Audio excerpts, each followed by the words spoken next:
महापुरुषों प्यार से कहिए धर निरंकार जी। सतगुरु माता सुदीक्षा सविंदर हरदेव जी महाराज की जय। महापुरुषों सतगुरु की कृपा और आप सभी संत महापुरुषों के आशीर्वाद से दास एक बार पुनः आप सभी के श्री चरणों में उपस्थित है निरंकारी बुक समरी नामक चैनल के माध्यम से।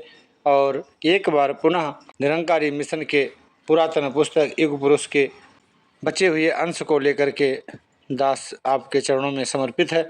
जहां से अगली वीडियो में विराम दिया था उसके आगे का भाग लेकर के आपके श्री चरणों में इसी याचना कामना प्रार्थना के साथ समर्पित है कि आप सभी संत माई बाप हैं, कृपावंत हैं, संसार की सारी रिद्धियाँ और सिद्धियाँ सद्गुरु ने आपके श्री चरणों में डाल रखी हैं।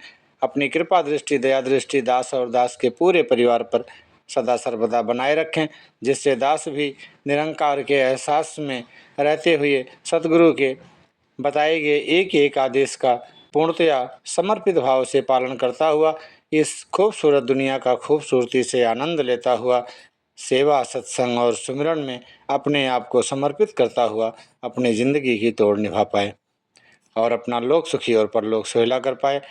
युग पुरुष के बचे हुए भाग गतांक से आगे दिल्ली के रामलीला मैदान में संत निरंकारी मिशन का 21वां वार्षिक संत समागम।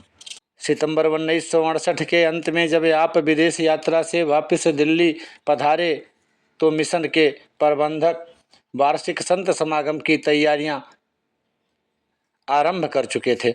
होने वाले समागम की तिथियां 9, 10, 11 नवंबर निश्चित हो चुकी थीं, जिनमें केवल लगभग एक माह का अंतर रह गया था और इसी माह में हर प्रबंध का हो जाना अत्यंत आवश्यक था। प्रबंधकों को बाहर से रोजाना आने वाली डाक से यह बात भली प्रकार विदित हो चुकी थी कि इस वर्ष समागम में सम्मिलित होने वाले महापुरुषों की संख्या पहले से कहीं अधिक होगी। भारतवर्ष के अतिरिक्त विदेशों से भी बहुत महापुरुषों के आने की संभावना थी। इन सब बातों को सम्मुख रख कर सेवा दल के नौजवान और प्रबंधक सज्जन अपने अपने कार्य में जुट चुके थे। सतगुरु बाबा गुरबचन सिंह जी महाराज की आज्ञानुसार सारे कार्य सुचारू ढंग से होने आरंभ हो चुके थे। दिन बीतते क्या देर लगती है, देखते देखते अक्टूबर का वह दिन भी आ पहुंचा जिस दिन से रामलीला मैदान में पंडाल तथा बाहर से आने वाले मेहमानों के लिए टेंट आदि लगने थे। निश्चित दिन को पूज्य बाबा जी के स्वीकृति नक्शे के अनुसार रामलीला मैदान में पंडाल वालों लोगों के रहने के लिए स्थान बनाने का कार्य बड़े जोर शोर से आरंभ हो गया। इन दिनों जब भी कोई सेवादार आपके पास हो रहे कार्य के लिए कोई राय पूछने या किसी काम के लिए आपकी स्वीकृति लेने आता तो आप उसे यही एक उत्तर देते कि मुझे समझ नहीं आता कि आप कोई आज्ञा लेने के लिए मेरे पास क्यों भागे आते हैं, जबकि मैं कई बार कह चुका हूं कि आपको हर प्रकार की आज्ञा बाबा गुरबचन सिंह जी से लेनी चाहिए। इन्हीं दिनों जब कभी आप रामलीला मैदान में हो रहे काम का निरीक्षण करने जाते तो आप हो रहे काम को देखते हुए चुपचाप पास से टहलते हुए निकल जाते। अधिक से अधिक यह हुआ कि आप किसी होने वाले काम के लिए काम करने वालों से केवल इतनी बात पूछ लेते कि क्या यह काम बाबा जी की स्वीकृति से हो रहा है, और उनके मुख से हाँ जी का उत्तर सुनकर आप आगे बढ़ जाते। यह बात 100% ठीक है कि पूज्य बाबा जी एवं राजमाता जी से जनता और हर आने वाले को हर किस्म का प्यार और सत्कार मिलना था, परंतु इस तथ्य से भी इनकार नहीं किया जा सकता कि आपके दैनिक उपदेशों के बावजूद जनता के हृदय में आपकी दैवी सूरत और मनमोहक मुस्कान पहले ही की तरह न केवल अंकित ही थी बल्कि आपके त्याग से कुछ और गहरी हो गई थी। अतः अब भी हजारों व्यक्ति उस शुभ अवसर की खोज में रहते थे कि कब आपके श्रीमुख से कोई आज्ञा निकले और वह उसे पूरा करें, परंतु आपकी सर्वगुण संपन्नता और भक्ति भाव के कारण उन्हें अंत तक कोई ऐसा अवसर उपलब्ध न हो सका। भला लेखक एक दिन की उस घटना को कैसे भूल सकता है जब श्री मोती राम जी सर्राफ अपने प्रिय सखा श्री राम रतन जी कपिला के साथ आपके पास पहुँचे और नमस्कार करने के उपरांत भरी हुई आँखों के साथ आपसे कोई भी आज्ञा करने के लिए विनती की तथा कई बार कोई न कोई आज्ञा अवश्य करने के लिए हठ भी किया। प्रेम नीर दोनों की आंखों से बह रहा था। आप उनकी यह दशा देखकर उठकर बैठ गए और बहुत बहुत प्यार करने के उपरांत फरमाया कि मुझसे तुम्हारे मन की भावनाएं छुपी नहीं। आपकी श्रद्धा और प्यार को भी मैं भली भांति समझता हूँ, परंतु यदि तुम मेरी कोई आज्ञा ही चाहते हो तो इस समय मेरी यही आज्ञा है कि अपने मन की सारी प्रीति और श्रद्धा से पूर्ण भावनाओं का मुख समय के सतगुरु बाबा गुरबचन सिंह जी की ओर मोड़ दो। आपकी हर गतिविधि व बातचीत से यही प्रकट होता था कि एक युग के शहंशाह ने दूसरे युग के ताजदार की पैरोकारी को मन वचन तथा कर्म से मान लिया है। संसार में यह बात भली प्रकार प्रसिद्ध है, किसी एक के खा लेने से दूसरे का पेट नहीं भरता तथा किसी के कपड़े पहन लेने से किसी अन्य का तन नहीं ढकता अथवा एक व्यक्ति के जल पी लेने से किसी दूसरे की प्यास नहीं बुझती। परंतु लाखों लोगों ने देखा और अनुभव किया कि बाबा गुरबचन सिंह जी की भूख प्यास आपकी अपनी भूख प्यास थी। बाबा जी के तन पर पहना हुआ लिबास आपको सुशोभित करता प्रतीत होता था। इन दिनों आपका उठाया हुआ एक एक पग सत्य के खोजियों के लिए केवल पथ प्रदर्शक न होकर एक ऐसा महान प्रज्वलित अमर दीप था जिसको देख देख कर सत्य के खोजी युगों युगों तक अपनी मंजिल पर पहुंचते रहेंगे। यहाँ तक कि इन दिनों जब कोई व्यक्ति आपके दर्शनों के लिए आपके पास पहुँचता तो आप आने वाले को हंसते हुए कह देते कि आपको पता नहीं, बाबा जी नीचे वाले कमरे में विराजमान हैं, जाओ दर्शन कर लो।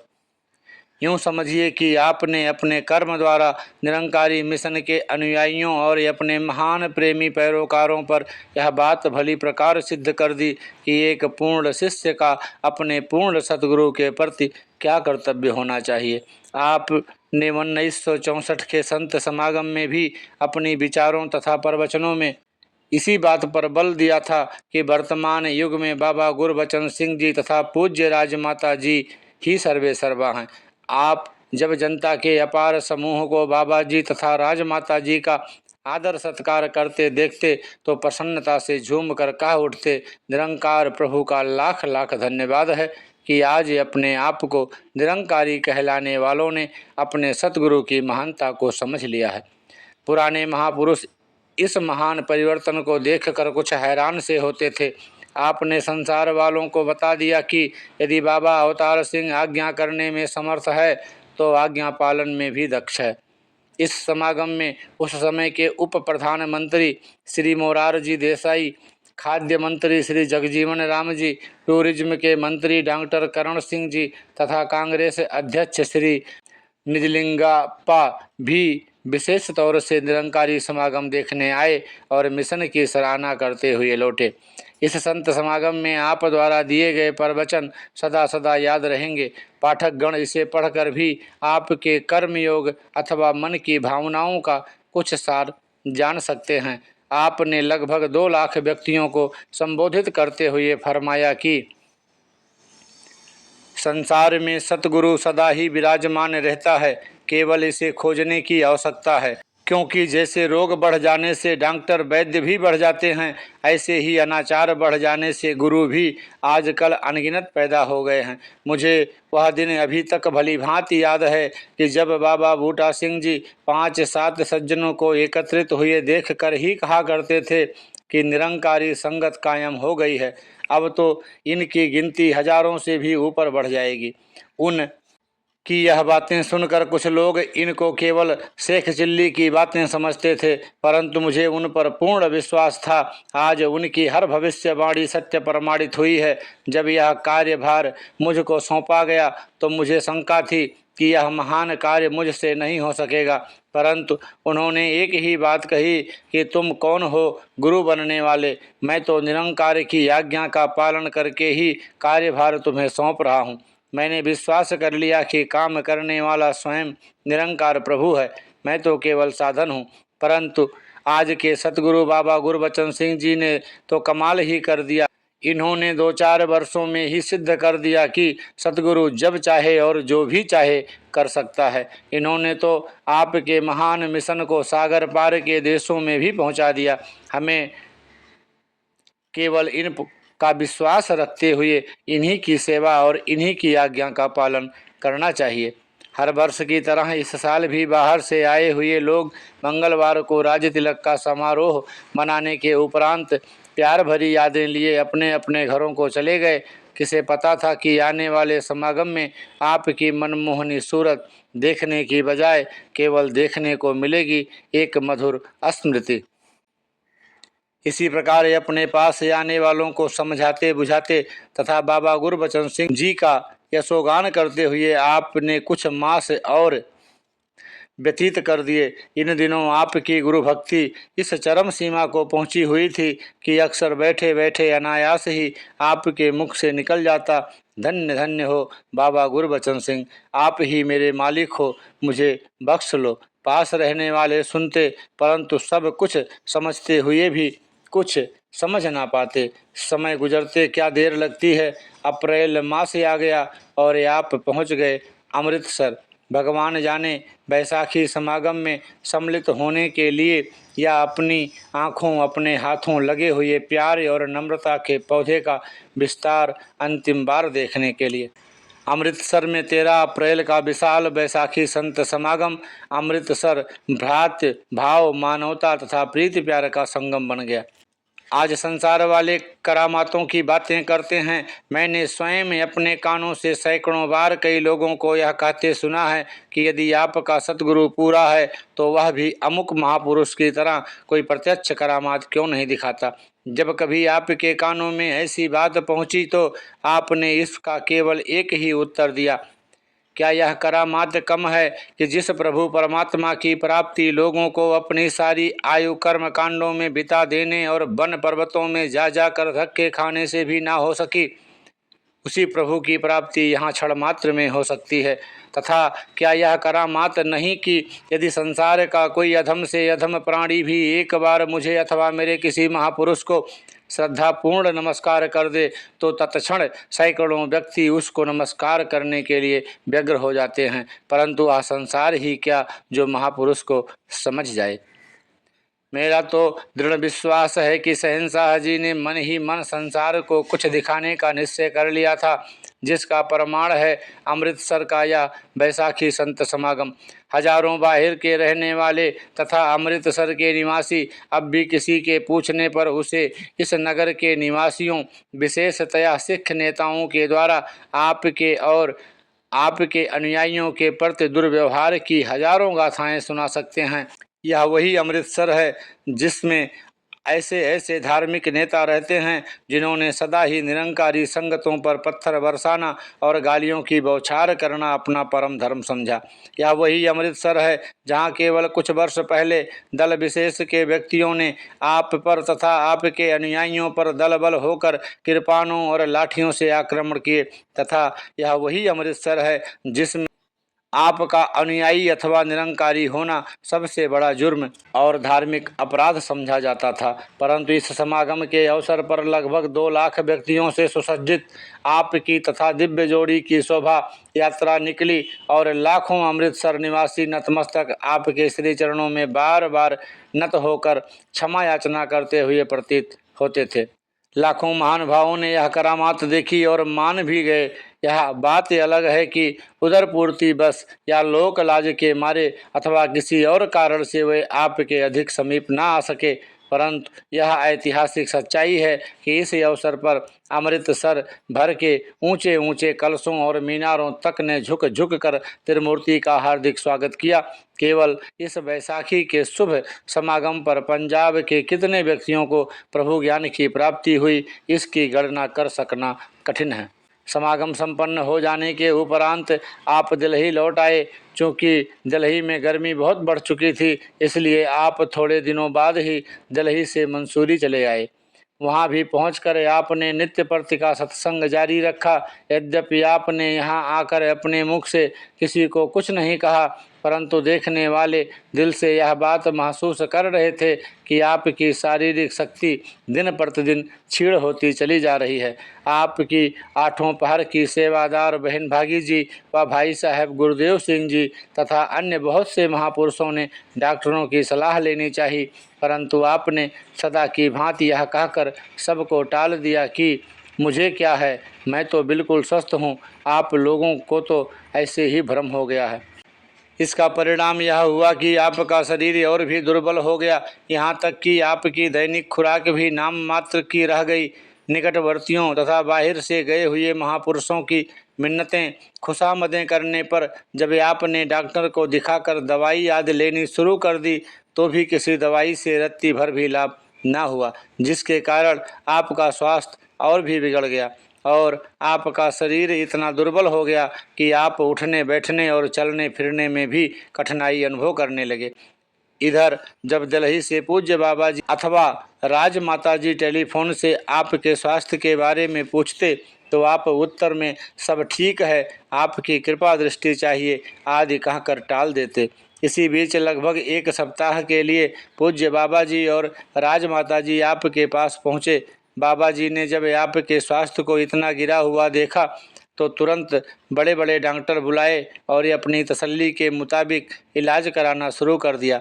इस बीमारी में दोनों ने आपके चरणों में रहकर सेवा करनी चाहिए, परंतु आपने उन्हें यह कहकर लौटा दिया कि आपको सारे संसार का उपकार करना है। मैं नहीं चाहता कि मोहबस या और किसी भी कारण आपके परोपकार और प्रचार के काम में कोई बाधा आए। वैसे भी आप निराकार स्वरूप में हर समय मेरे पास हैं तथा जिसका आप जैसे सद्गुरु हो उसे भला कोई कष्ट हो ही कैसे सकता है। आपसे मिलकर जब बाबा गुरबचन सिंह जी दिल्ली पहुँचे तो विदेशों से पहले आए हुए न्योतों में दुगनी तिगुनी वृद्धि हो चुकी थी। मई मास के अंत में तो यूके निवासियों ने आग्रह भरे न्योता पत्रों तथा तारों और टेलीफोनों का तांता बांध दिया। कोई दिन भी ऐसा नहीं बीतता था कि जिस दिन विदेशों में रहने वालों के एक दो तार अथवा टेलीफोन ना आते हों। सबकी बस एक ही विनती होती, कृपा करके बताओ पूज्य बाबा जी और राजमाता जी किस दिन हमारी धरती पवित्र कर रहे हैं। इन सब के आग्रह को मानकर पूज्य बाबा जी ने 7 जुलाई 1969 को विदेश यात्रा के लिए जाने की तिथि निश्चित कर दी तथा बाहर के रहने वालों को भी निश्चित दिन से सूचित कर दिया गया। यहाँ यह बता देना आवश्यक है कि इस विदेश यात्रा के लिए दिव्य जोड़ी को न ही केवल आपने सबसे अधिक प्रेरणा दी, अपितु इस यात्रा का कार्यक्रम भी आपने ही निश्चित किया। विदेश यात्रा पर जाने से पहले जब पूज्य बाबा जी एवं राजमाता जी आपके दर्शन करने तथा आशीर्वाद प्राप्त करने आपके पास मसूरी पहुँचे तो आपका शरीर बहुत अधिक अस्वस्थ था।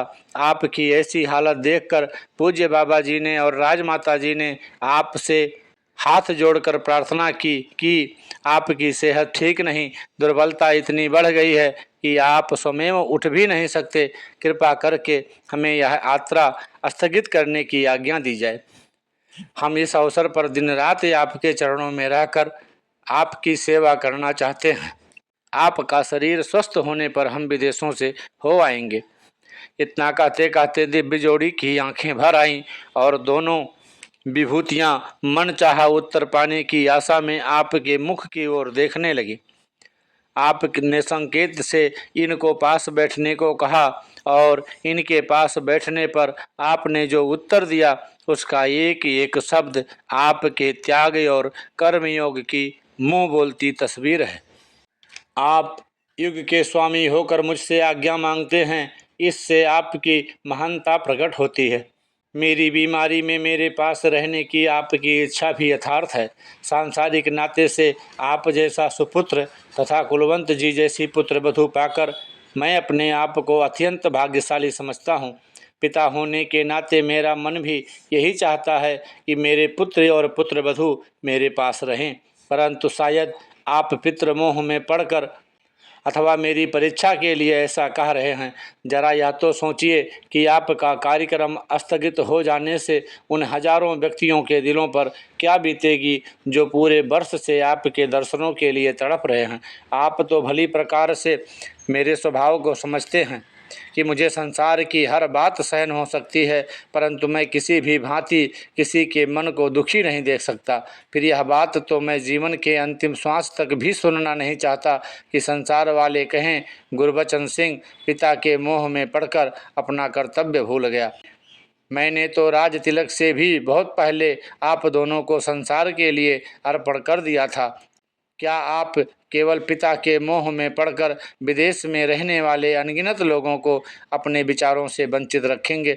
सद्गुरु केवल अपने परिवार का नहीं बल्कि सारे संसार के लिए होता है। हाँ, यदि किसी और कारण से आप नहीं जाना चाहते तो मुझे आज्ञा दे दीजिए, यह यात्रा मैं कराता हूँ।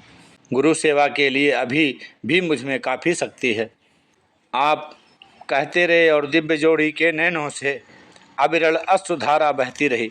उनको यूं विह्वल देखकर आपने दोनों को कंठ से लगा लिया और प्यार से आपकी आंखें भी गीली हो गईं। लगभग 10-15 मिनट ऐसे ही बीत गए। इसके बाद बाबा जी ने आपको प्रणाम करते हुए कहा, मेरे शहंशाह, आपकी हर आज्ञा का पालन होगा। आप मेरे शरीर अथवा आत्मा दोनों के जन्मदाता हैं। मुझे बल प्रदान करो जिससे मैं आपका प्यार भरा संदेश संसार के कोने कोने तक पहुंचा सकूं। शायद बाबा जी कुछ और भी कहते कि पूज्य राजमाता जी आपके चरणों पर गिर पड़ी और आंसू बहाते हुए बोली, आपकी आज्ञा सिरोधारण कर आज आपको भी मुझे एक प्रण देना होगा। राजमाता जी की बात सुनकर आपने विस्मय तथा प्यार से मिली जुली वाणी में कहा, इस समय क्या प्रण लेना चाहती हैं आप मुझसे? उत्तर में राजमाता जी ने जो कुछ कहा उस एक ही बात पर संसार भर की बुद्धिमत्ता न्यौछावर की जा सकती है। राजमाता जी ने अपना आंचल फैला दिया और रोते कहने लगी कि शहंशाह, जो कुछ आपने आज तक मुझे दिया है शायद आज तक संसार के किसी भी पीर पैगंबर ने किसी को नहीं दिया। पुत्र वधू के रूप में स्वीकार करके आपने मुझे सेवा का अवसर प्रदान किया। बाबा जी के रूप में सर्व कला संपन्न पति देकर आपने मुझे विश्व का सिरमौर बना दिया है।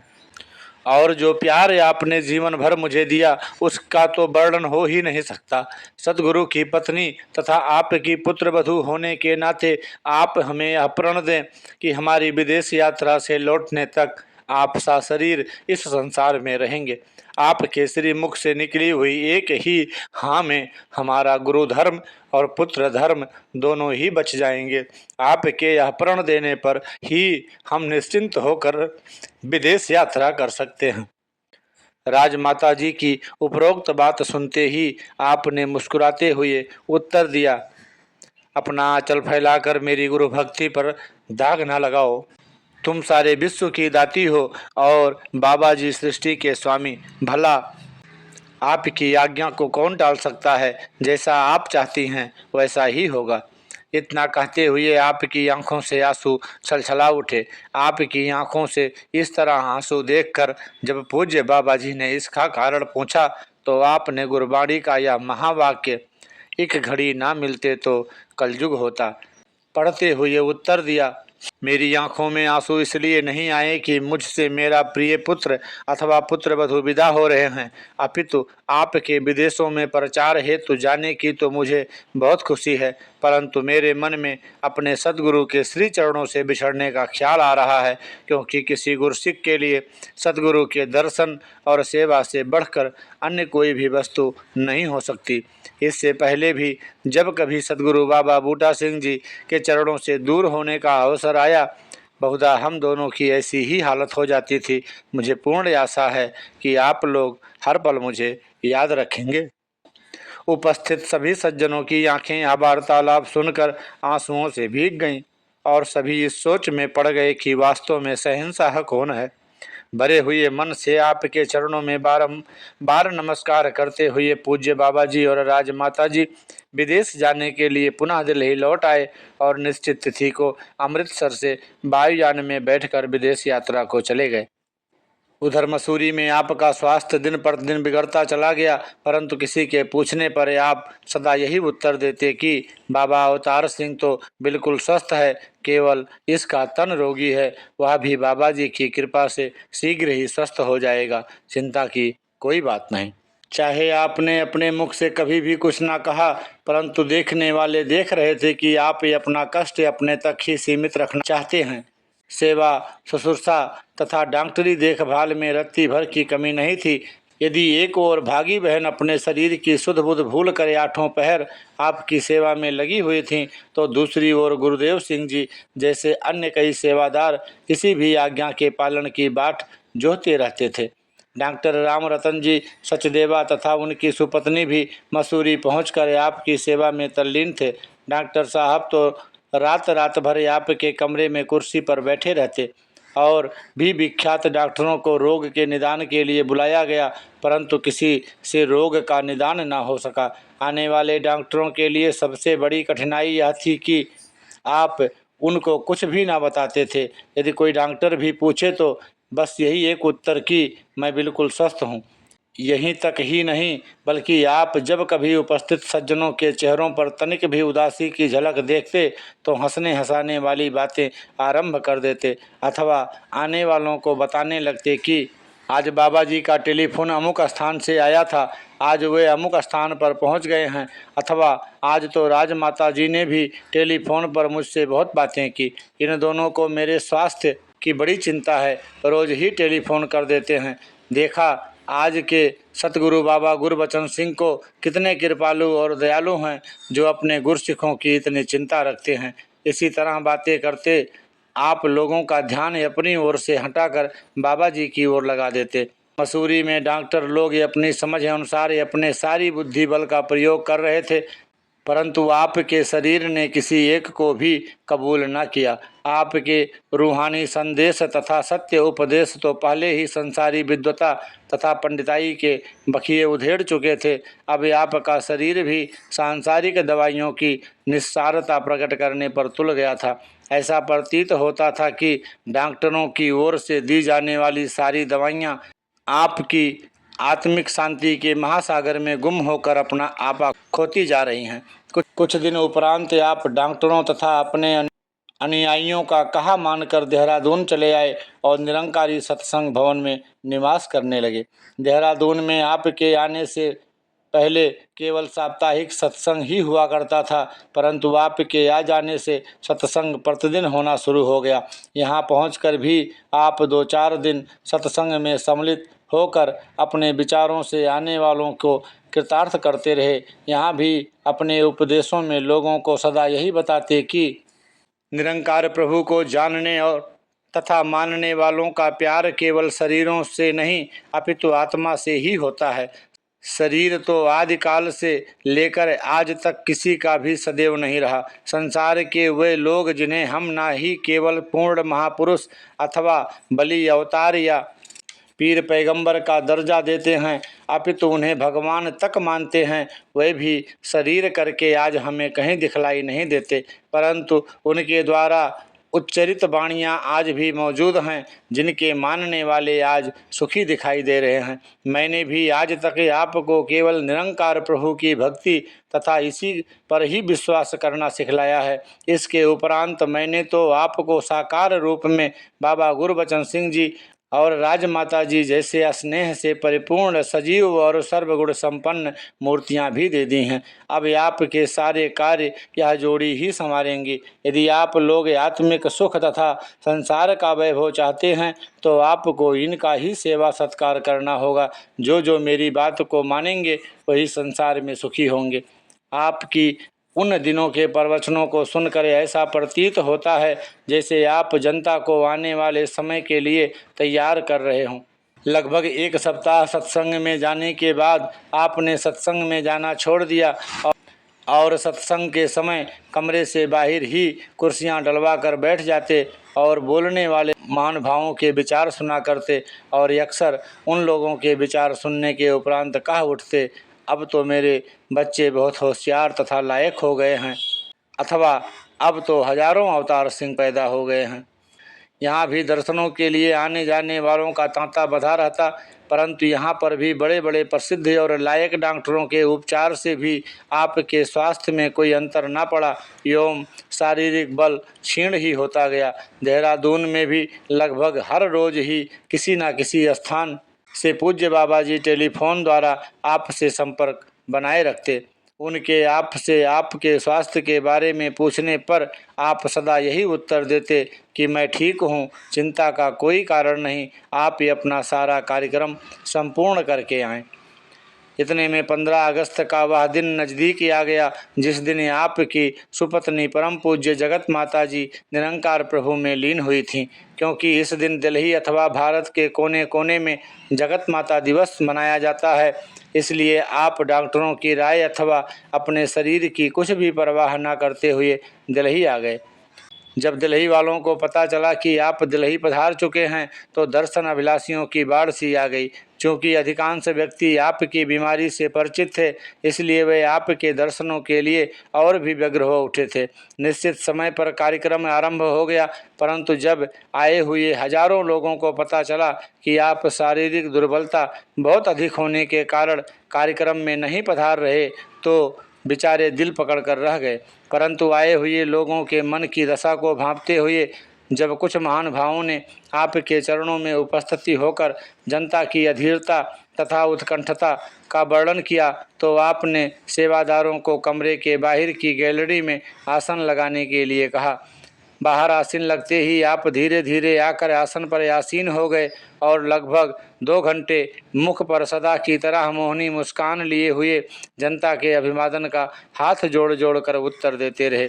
दुर्बल शरीर पर इस लंबे सफ़र का प्रभाव पड़ना निश्चित ही था, अतः रोग का मामला कुछ और टेढ़ा हो गया, परंतु आपने शरीर की दुर्बलता पर सदा ही मुस्कान का आवरण डाले रखा। 15 अगस्त के उपरांत आपकी तबीयत और भी अधिक बिगड़ गई। दिल्ली में लगभग सभी प्रमुख डॉक्टरों तथा विशेषज्ञों ने आपका निरीक्षण किया, परंतु रोग किसी की समझ में नहीं आया। अन्य डॉक्टरों के अतिरिक्त आपके परम भक्त डॉक्टर रोशनलाल और डॉक्टर सचदेवा जी तो लगभग हर समय ही आपके पास उपस्थित रहते थे।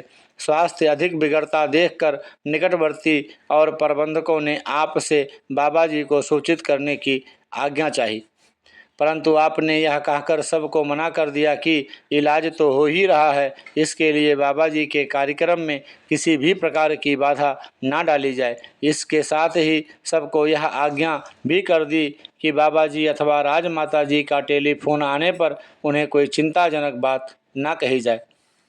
परंतु आपकी प्रिय पोती अथवा पूज्य बाबा जी की बड़ी सुपुत्री बहन निरंजन जी की हार्दिक इच्छा थी कि बाबा जी और राजमाता जी को दिल्ली आने के लिए कह देना चाहिए। ना जाने कब क्या हो जाए। यदि कोई ऐसी वैसी बात हो गई तो हम बाबा जी को क्या उत्तर देंगे। इससे दूसरे रोज ही आपका स्वास्थ्य खतरनाक हद तक गिर गया और इसी दिन जब साईं को बाबा जी का टेलीफोन आया तो उनसे बातचीत करने के लिए बहन निरंजन जी ने स्वयं टेलीफोन लेकर बाबा जी और राजमाता जी को सारी वास्तविकता बताकर उन्हें तुरंत दिल्ली पहुंचने का आग्रह किया। आपके पास जब यह खबर पहुंची कि निरंजन बहन जी ने बाबा जी को सब कुछ बता दिया है तो आपने बाबू महादेव सिंह जी को बुलाकर आज्ञा दी कि वे उसी क्षण जाकर बाबा जी को दोबारा टेलीफोन करें और मेरी ओर से उनके चरणों में विनती करें कि मैं बिल्कुल स्वस्थ हूँ। बच्ची ने ऐसे ही घबरा कर उनसे बहुत कुछ कह दिया है। वास्तव में चिंता की कोई बात नहीं है, वे अपनी विदेश यात्रा का कार्यक्रम पूरा करके ही दिल्ली पधारे। बाबूजी ने आपकी आज्ञा अनुसार बाबा जी को टेलीफोन कर दिया, परंतु निराकार प्रभु ने अपने अनोखे ढंग से यहाँ की सारी सच्चाई रात को विश्राम करती हुई पूज्य राजमाता जी को बता दी। दिल्ली से 2 भिन्न भिन्न संदेश आने के कारण राज्य को पूज्य राजमाता जी ने स्वप्न में देखा कि कोई बड़ा सुहावना स्थान है जहाँ पर हजारों व्यक्तियों के साथ कोई महापुरुष भी उपस्थित हैं जो ब्रह्मलीन हो चुके हैं। इन सब के बीच में पूज्य जगत माता जी आपकी सुपत्नी 16 श्रृंगार किए हाथ में लड्डुओं का थाल लिए प्रसाद बांट रही हैं और आप भी वहाँ पर मौजूद हैं, परंतु आपके जिस्म का आकार इतना बड़ा है कि कुछ कहा ही नहीं जा सकता। आपकी हंसी की आवाज़ चारों ओर गूंज रही है और जगत माता जी का प्रत्येक अंग प्रसन्नता से नाचता हुआ प्रतीत होता है। जगत माता जी को खुशी में फूली न समाती देखकर राजमाता जी ने जगत माता जी से प्रश्न किया, माता जी क्या बात है, आज आप इतने प्रसन्न दिखाई दे रही हैं और यह लड्डू किस शुभ अवसर पर बांटे जा रहे हैं। प्रश्न सुनकर जगत माता जी ने हंसते हुए उत्तर दिया, तुम्हें पता नहीं, आज मेरे सिरताज पूज्य शहंशाह जी अपने सारे कार्य समाप्त करके इस बेगमपुर की नगरी में आ रहे हैं। उधर देखो, सारे देवी देवता उन्हीं के स्वागत के लिए हाथों में पुष्पहार लिए खड़े हैं। राजमाता जी की नींद इस स्वप्न के तुरंत बाद ही टूट गई और उठकर पूज्य बाबा जी को भी जगाने के उपरांत अपना देखा हुआ सारा स्वप्न सुनाते हुए उन्हें तुरंत दिल्ली लौट चलने के लिए विनती की। दोनों ही स्वप्न की यथार्थता समझ चुके थे। अगली प्रातः जब ये दोनों वापसी का कार्यक्रम बना रहे थे तो दिल्ली से आपको तुरंत लौट आने का संदेश भी पहुंच गया। संदेश मिलते ही दिव्य जोड़ी वापसी के लिए हवाई पट्टी की ओर चल पड़ी और पूज्य राजकवि जी, ऋषि व्यासदेव जी, टंडन साहब जी, श्रीमान सिंह जी और शर्मा जी को शेष कार्यक्रम की समाप्ति के उपरांत दिल्ली पहुंचने की आज्ञा हुई। इधर दिल्ली में आपकी हालत प्रतिपल चिंताजनक होती जा रही थी। डॉक्टरों ने आपके कमरे में लोगों की आवाजाही बंद कर दी।